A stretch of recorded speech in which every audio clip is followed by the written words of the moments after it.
2024-25 तक उत्तर प्रदेश को $1 ट्रिलियन की इकोनॉमी बनाने का योगी सरकार का लक्ष्य। सीएम योगी ने उद्योग जगत का मांगा सहयोग। हम लोग आदरणीय प्रधानमंत्री जी के विजन के अनुरूप 2027 तक उत्तर प्रदेश की अर्थव्यवस्था को $1 ट्रिलियन की इकोनॉमी और 29 में उत्तर प्रदेश $1 ट्रिलियन की इकोनॉमी भी बनेगा।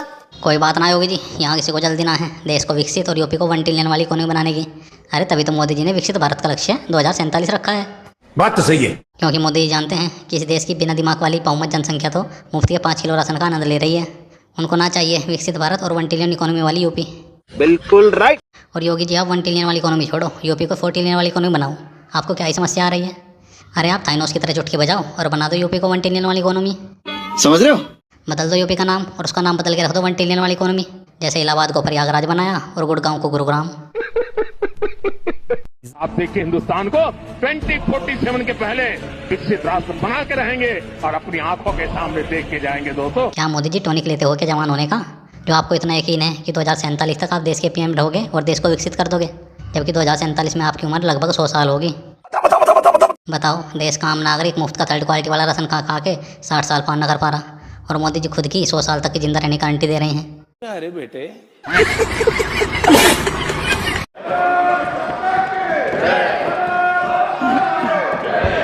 नमस्कार मोदी जी, नमस्कार।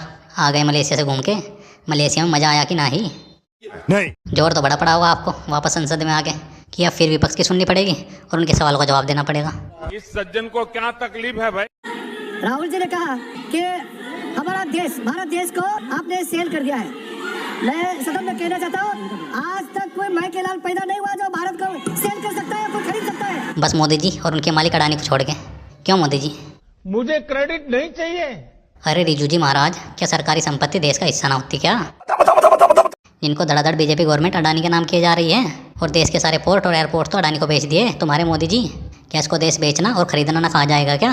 आग लगा दी, आग लगा दी, आग। और अगर नहीं बेचा देश अडानी को तो एक एयरपोर्ट 100 साल से पहले वापस लेके दिखाओ अडानी से। सही पकड़ा है। तो ये खत्म होना नहीं चाहिए, लेकिन खत्म नहीं होना चाहिए। खत्म हो, देश बट नहीं रहा है। अगर अंगुलियां सब बराबर हो गए तो किस काम की? कोई काम करेगा? अरे सही तो कह रहा है ये द्रोणाचार्य का वंशज। क्यों खत्म करना है जातिवाद? बात तो सही है। और तर्क देखो इस जाहिल का, कह रहा है कि अगर सब बराबर हो गए तो कोई काम क्यों करेगा। अबे बेवकूफ, मुझे एक बात बता, जिस गांव में सिर्फ एक जात के लोग रहते हैं वहाँ काम नहीं होते क्या? या वहाँ काम करने के लिए लोग शहरों से बुलाए जाते हैं? ये तो लेने के देने पड़ गए।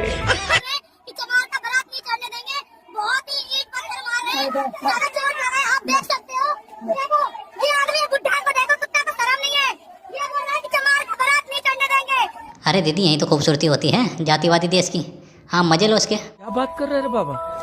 हम समझाते हैं। जहाँ पाकिस्तान आतंकवादियों का देश है वहीं भारत जातिवादियों का देश है। जहाँ आतंकवादी धर्म देख के हमला करते हैं वहीं जातिवादी जात देख के।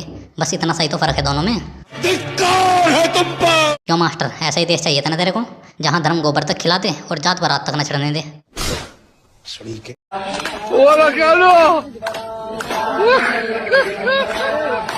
जिन बुड्ढों की सेवा उनके बच्चों को करनी चाहिए थी, वे बेवकूफ बुड्ढे एक पेड़ की सेवा करने में लगे हैं। जाहिल कहीं के। देश के जाहिलों, अपनी जाहिलता न छोड़ना, वरना देश का हाल चाइना जैसा हो जाएगा। समझ रहे हो?